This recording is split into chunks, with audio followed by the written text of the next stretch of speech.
This presentation illustrates the great cultural wealth of the knowledge found in the Vedic literatures and its relevancy in the modern world. We will show, by means of high-tech research techniques, that statements and materials presented in the ancient Vedic literatures agree with modern scientific findings, and they reveal a highly developed scientific content. Techniques used to show this agreement include satellite imagery of the Indus-Saraswat river system, marine archaeology of underwater sites such as Dwarka, carbon and thermoluminescence dating of archaeological artifacts, scientific verification of scriptural statements, linguistic analysis of scripts found on archaeological artifacts, and a study of cultural continuity in all these categories. Early Indologists wished to control and convert the followers of Vedic culture. Therefore, they widely propagated that the Vedas were simply mythology.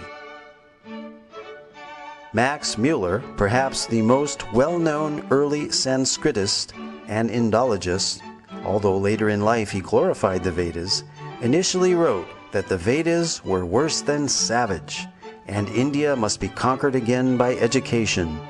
Its religion is doomed. Thomas Macaulay, who introduced English education into India, wanted to make the residents into a race that was Indian in blood and color, but English in taste, in opinion, in morals, and in intellect. However, the German philosopher Arthur Schopenhauer stated that the Sanskrit understanding of these Indologists was like that of young schoolboys.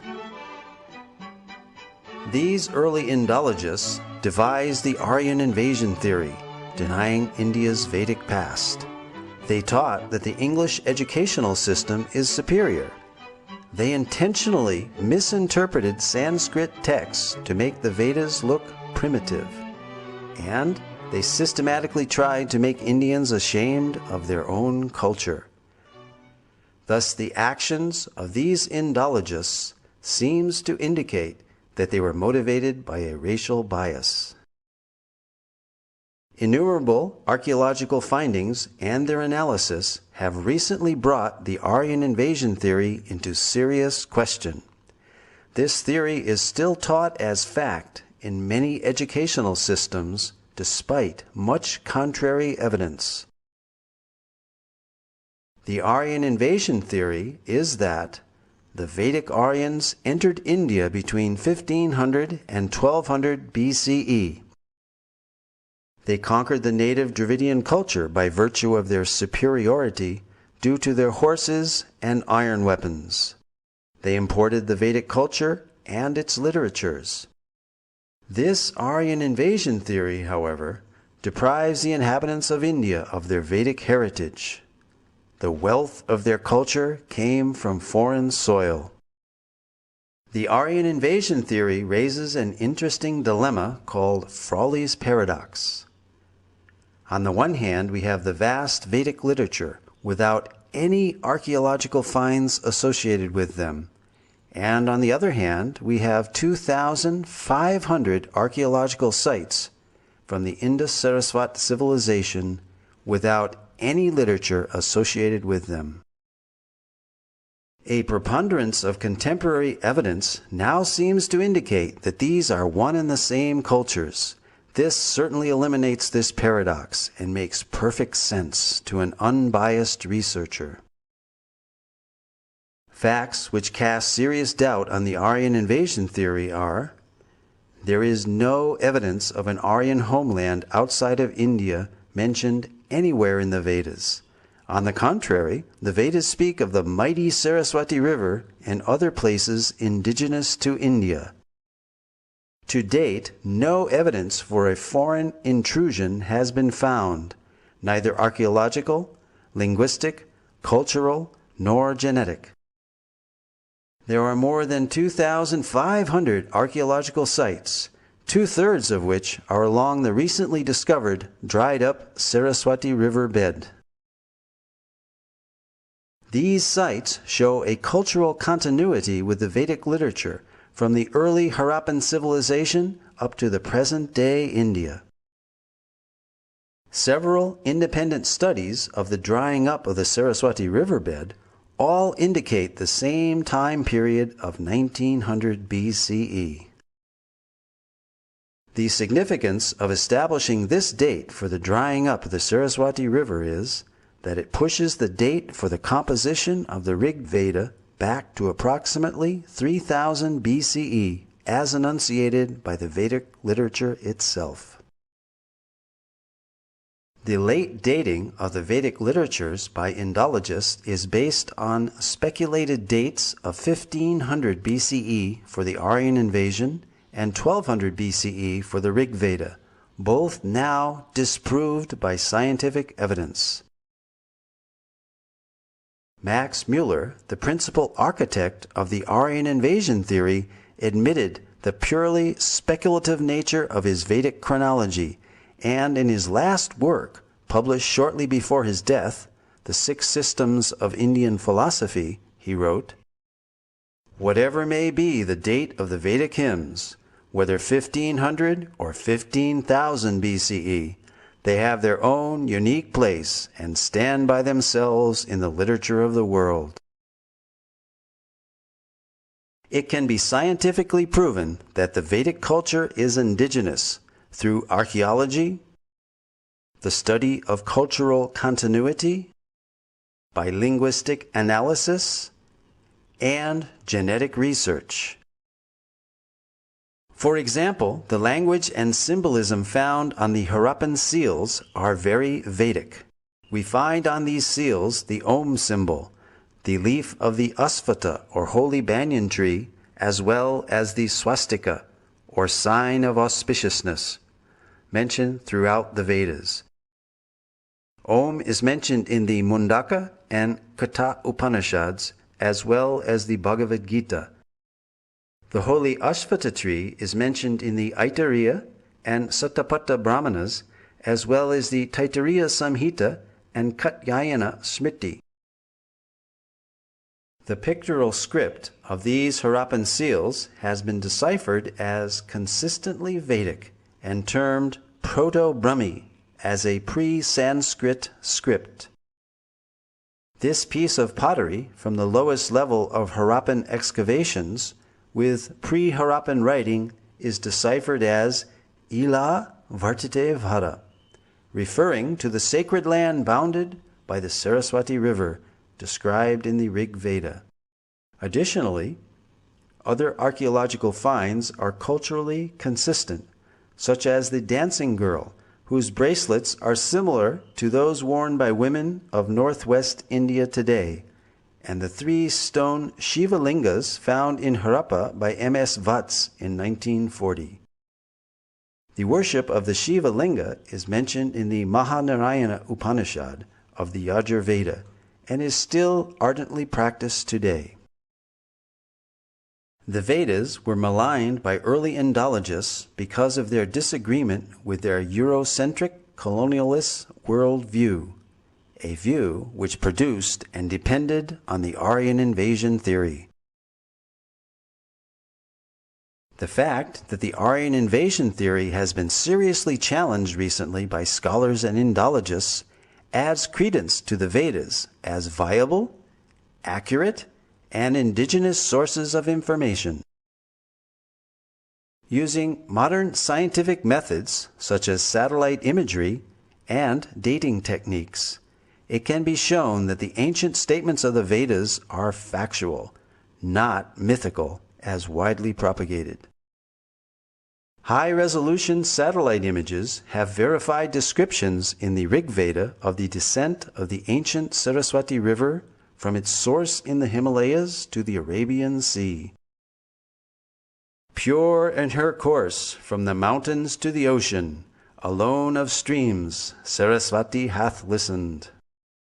The mighty Saraswati River and its civilization are referred to in the Rig Veda more than 50 times, proving that the drying up of the Saraswati River was subsequent to the origin of the Rig Veda, pushing this date of origin further back into antiquity, casting further doubt on the imaginary date for the so-called Aryan invasion. This satellite image clearly shows the Indus-Saraswati River system extending from the Himalayas to the Arabian Sea. Here, the Indus River is on the left, outlined in blue, while the Saraswati River basin is outlined in green. The black dots are the many archaeological sites or previous settlements along the banks of the now dry Saraswati River.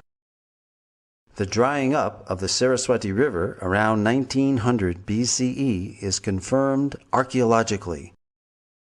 Following major tectonic movements or plate shifts in the Earth's crust, the primary cause of this drying up was due to the capture of the Saraswati River's main tributaries, the Sutlej and the Dristadvati, by other rivers.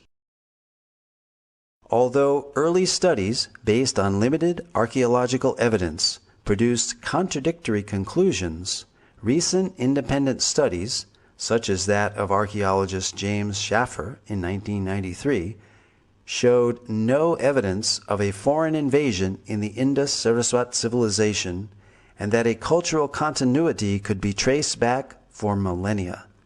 In other words, archaeology does not support the Aryan invasion theory. Marine archaeology has also been utilized in India off the coast of the ancient port city of Dwarka in Gujarat, uncovering further evidence in support of statements in the Vedic scriptures. An entire submerged city at Dwarka, the ancient port city of Lord Krishna, with its massive fort walls, piers, wharves, and jetty, has been found in the ocean as described in the Mahabharata and other Vedic literatures. This Sanskrit verse from the Moshila Parva of the Mahabharata describes the disappearance of the city of Dwarka into the sea. After all the people had set out, the ocean flooded Dwarka, which still teemed with wealth of every kind. Whatever portion of land was passed over, the ocean immediately flooded over with its waters. Dr. S.R. Rao, formerly of the Archaeological Survey of India, has pioneered marine archaeology in India. Marine archaeological findings seem to corroborate descriptions in the Mahabharata of Dwarka as a large, well-fortified, and prosperous port city, which was built on land reclaimed from the sea and later taken back by the sea. This lowering and raising of the sea level during these same time periods of the 15th and 16th centuries BCE is also documented in historical records of the country of Bahrain. Here is a glimpse of the massive Dwarka city wall. Among the extensive underwater discoveries were a large door socket and a bastion from the fort wall. 2 rock-cut slipways of varying width extending from the beach to the intertidal zone, a natural harbor, as well as a number of olden stone ship anchors were discovered, attesting to Dwarka being an ancient port city. The 3-headed motif on this conch shell seal, found in the Dwarka excavations, corroborates the reference in the scripture Harivamsa that every citizen of Dwarka should carry a mudra or seal of this type.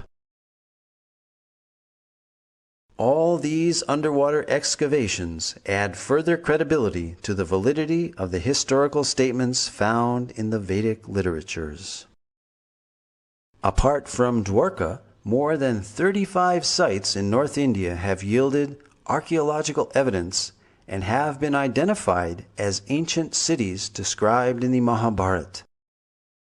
Copper utensils, iron, seals, gold, and silver ornaments, terracotta discs, and painted grayware pottery have all been found in these sites. Scientific dating of these artifacts again corresponds to the non-Aryan invasion model of Indian antiquity. Furthermore, the Matsya and Vayu Puranas describe great flooding which destroyed the capital city of Hastinapur, forcing its inhabitants to relocate in Kaushambi. The soil of Hastinapur reveals proof of this flooding. Archaeological evidence of the new capital of Kaushambi has recently been found, which has been dated to the time period just after this flood. Similarly, in Kurukshetra, the scene of the great Mahabharata war, iron arrows and spearheads have been excavated and dated by thermoluminescence to 2800 BCE, the approximate date of the war given within the Mahabharata itself. The Mahabharata also describes 3 cities given to the Pandavas, the heroes of the Mahabharata, after their exile: Paniprastha, Sonaprastha, and Indraprastha, which is Delhi's Puranakela. These sites have been identified and yielded pottery and antiquities which show a cultural consistency and dating consistent for the Mahabharata period, again verifying statements recorded in the Vedic literatures. Although early Indologists in their missionary zeal widely vilified the Vedas as primitive mythology, many of the world's greatest thinkers admired the Vedas as great repositories of advanced knowledge and high thinking. Arthur Schopenhauer, the famed German philosopher and writer, wrote that I encounter in the Vedas deep, original, lofty thoughts, suffused with a high and holy seriousness. The well-known early American writer Ralph Waldo Emerson read the Vedas daily. Emerson wrote, I owed a magnificent day to the Bhagavad Gita. Henry David Thoreau said, in the morning I bathe my intellect in the stupendous philosophy of the Bhagavad Gita, in comparison with which our modern world and its literature seems puny and trivial. So great were Emerson and Thoreau's appreciation of Vedantic literatures that they became known as the American Transcendentalists. Their writings contain many thoughts from Vedic philosophy. Other famous personalities who spoke of the greatness of the Vedas were Alfred North Whitehead, British mathematician, logician, and philosopher, who stated that Vedanta is the most impressive metaphysics the human mind has conceived. Julius Robert Oppenheimer, the principal developer of the atomic bomb, stated that the Vedas are the greatest privilege of this century. During the explosion of the first atomic bomb, Oppenheimer quoted several Bhagavad Gita verses from the 11th chapter, such as, Death I am, cause of destruction of the worlds. When Oppenheimer was asked if this is the first nuclear explosion, he significantly replied, yes, in modern times, implying that ancient nuclear explosions may have previously occurred. Lin Yutang, Chinese scholar and author, wrote, India was China's teacher in trigonometry, quadratic equations, grammar, phonetics, and so forth. Francis Voltaire stated, everything has come down to us from the banks of the Ganges.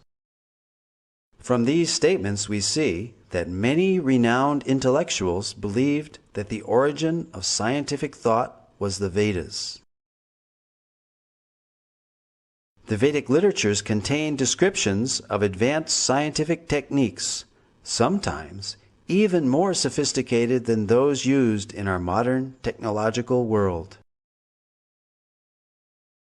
Modern metallurgists have not been able to produce iron of comparable quality to the 22-foot-high Iron Pillar of Delhi, which is the largest hand-forged block of iron from antiquity.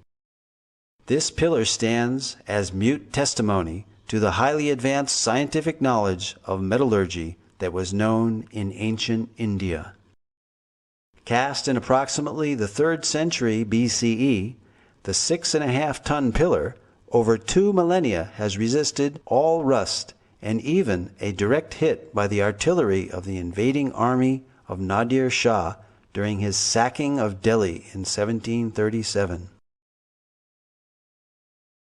Vedic cosmology is yet another ancient Vedic science which can be confirmed by modern scientific findings, and this is acknowledged by well-known scientists and authors such as Carl Sagan and Count Maurice Maeterlinck, who recognized that the cosmology of the Vedas closely parallels modern scientific findings. Carl Sagan stated, "Vedic cosmology is the only one in which the time scales correspond to those of modern scientific cosmology." Nobel laureate Count Maurice Maeterlinck wrote of a cosmogony which no European conception has ever surpassed. French astronomer Jean-Claude Bailly corroborated the antiquity and accuracy of the Vedic astronomical measurements as more ancient than those of the Greeks or Egyptians, and that the movements of the stars calculated 4,500 years ago does not differ by a minute from the tables of today. The 90-foot-tall astronomical instrument known as Samrat Yantra, built by the learned king Suwai Jai Singh of Jaipur, measures time to within 2 seconds per day. Cosmology and other scientific accomplishments of ancient India spread to other countries along with mercantile and cultural exchanges. There are almost 100 references in the Rig Veda alone to the ocean and maritime activity. This is confirmed by Indian historian R.C. Majumdar, who stated that the people of the Indus-Saraswat civilization engaged in trade with Suma and centers of culture in Western Asia and Crete. An example of these exchanges is found in the inscriptions on the Heliodorus column, erected in 113 BCE by Heliodorus, a Greek ambassador to India and convert to Vaishnavism, as well as the 2nd century BCE coins of Agastocles, showing images of Krishna and Balaram. These artifacts stand testimony that Sanatana Dharma predates Christianity. This also confirms the link between India and other ancient civilizations such as Greece, and shows that there was a continuous exchange of culture, philosophy, and scientific knowledge between India and other countries. Indeed, the Greeks learned many wonderful things from India. Voltaire, the famous French writer and philosopher, stated, "Pythagoras went to the Ganges to learn geometry."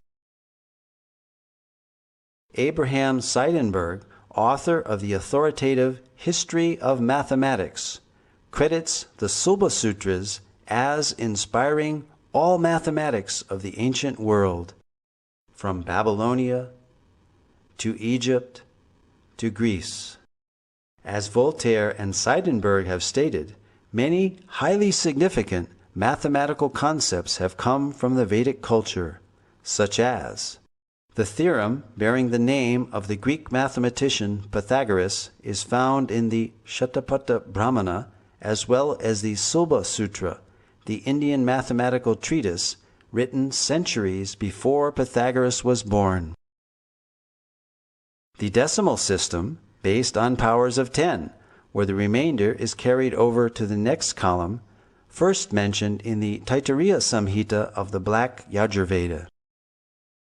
The introduction of 0 as both a numerical value and a place marker.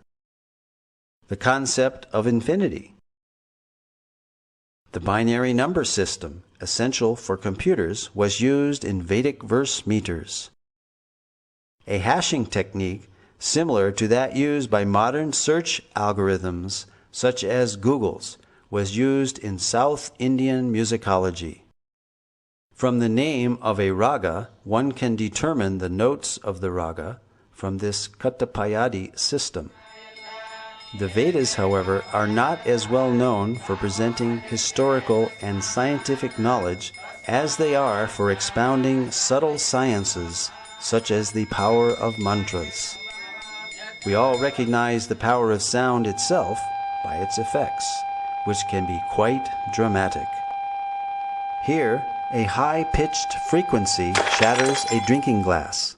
So, we can easily understand that loud sounds can produce substantial reactions. It is commonly believed that mantras can carry hidden power, which can in turn produce profound effects. The ancient Vedic literatures are full of descriptions of weapons being called by mantra. For example, many weapons were invoked by mantra during the epic Kurukshetra war, wherein the Bhagavad Gita itself was spoken. The ancient deployment of Brahmastra weapons, equivalent to modern-day nuclear weapons, are described throughout the Vedic literatures. Additionally, mantras carry hidden spiritual power which can produce significant benefits when chanted properly. Indeed, the Vedas themselves are sound vibrations in literary form and carry a profound message. Spiritual disciplines recommend meditational practices such as silent meditation, silent recitation of mantras, and also the verbal repetition of specific mantras out loud. A clinical test of the benefits of mantra chanting was performed on 3 groups of 62 subjects, males and females of average age 25. They chanted the Hare Krishna Maha Mantra 25 minutes each day under strict clinical supervision. Results showed that regular chanting of the Hare Krishna Maha Mantra reduces stress and depression and helps reduce bad habits and addictions. These results formed a PhD thesis at Florida State University. Spiritual practitioners claim many benefits from mantra meditation, such as increased realization of spiritual wisdom, inner peace, and a strong communion with God and the spiritual realm. These effects may be experienced by following the designated spiritual path. Most of the evidence given in this presentation is for the apara vidya, or material knowledge of the Vedic literatures. The Vedas, however, are more renowned for their paravidya, or spiritual knowledge, and even superior is the realized knowledge of the Vedic rishis or saints, that which is beyond the objective knowledge of modern science, knowledge of the eternal realm of Sat, Chit, Ananda, eternality, blissfulness, and full knowledge. But that is another presentation. For further information, please visit our website, www.gosai.com.